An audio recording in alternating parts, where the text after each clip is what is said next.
I couldn't believe when I heard कि बहुत सारे मीडिया चैनल्स ऐसे हैं जो इस पूरे प्रोटेस्ट को जो जंतर मंतर में हो रहा है इसको बहुत ही गलत एंगल से शो कर रहे हैं.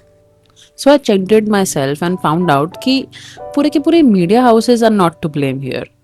बहुत सारे रिपोर्टर्स ऐसे हैं जो सही चीज़ रिपोर्ट कर रहे हैं, सही क्वेश्चंस पूछ रहे हैं, सही एलिगेशंस भी लगा रहे हैं. There are just this few handful reporters जो कि इस पूरे सिचुएशन का बहुत ही एक फॉल्स नैरेटिव निकाल रहे हैं. इनके जो इश्यूज हैं ये या तो बहुत ही बायस्ड हैं या बिल्कुल ही गलत हैं. इश्यूज जैसे कि इस पूरे प्रोटेस्ट में वो लोग क्यों हैं जिनका नीट या मेडिकल के एग्जाम से कोई लेना देना नहीं है, जिन्होंने कभी नीट दिया नहीं है और ना ही कभी देंगे.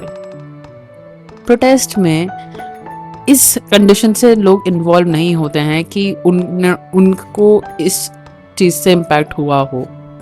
प्रोटेस्ट में वो लोग भी इन्वॉल्व होते हैं जो भी कॉज होता है प्रोटेस्ट का उसको समझ रहे होते हैं, उससे अग्री कर रहे होते हैं या उसके लिए स्टैंड लेना होता है. And tell me one thing, अगर इस प्रोटेस्ट में इतने लोग इन्वॉल्व नहीं हुए होते तो इतना हाईलाइट हुआ होता ये प्रोटेस्ट. इंडिया में अभी भी बहुत सारे प्रोटेस्ट चल रहे हैं. मणिपुर में कितने टाइम से प्रोटेस्ट चल रहा है, क्या वो इतना हाईलाइट हुआ? फार्म लॉज के लिए जब फार्मर्स ने प्रोटेस्ट किया था तब कितने महीनों तक वो प्रोटेस्ट चला था, तब सरकार ने इन कंडीशंस मानी थी. So this issue does not stand correct. The fact is कि ये एलिगेशन लगाया जा रहा है कि पत्थरबाजी स्टूडेंट की तरफ से शुरू हुई, कि वो गुंडे हैं, वो गूंज हैं, ये स्टूडेंट्स नहीं हैं. देन क्वेश्चन तो ये भी उठ सकता है ना कि पुलिस के अलावा कैजुअल वेयर्स में भी लोग थे जो हेलमेट और लाठी पकड़े थे, जिन्होंने लाठी चार्ज किया. वो क्यों थे? पुलिस की वर्दी पे नेम टैग्स क्यों नहीं थे? एलिगेशंस तो दोनों तरफ से लगाए जा सकते हैं.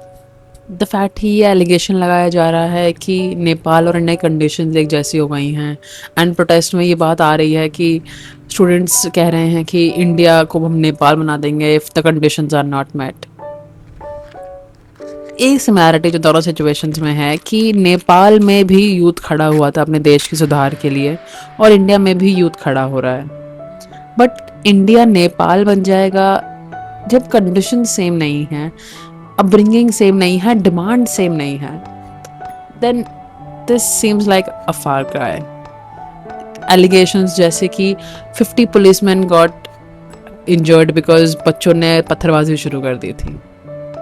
That is an unfortunate incident, yes, कि 50 पुलिस ऑफिशियल्स घायल हुए. बट एक जिक्र, एक एम्पैथेटिक जिक्र उन बच्चों के लिए नहीं है जिन्होंने लाठी खाई.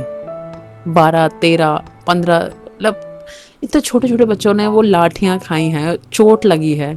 ठीक है, the police was under orders, कि ऑफिशियल्स का ऑर्डर था कि इफ सिचुएशन हाथ से जाती हुई दिखे then you do need to use force.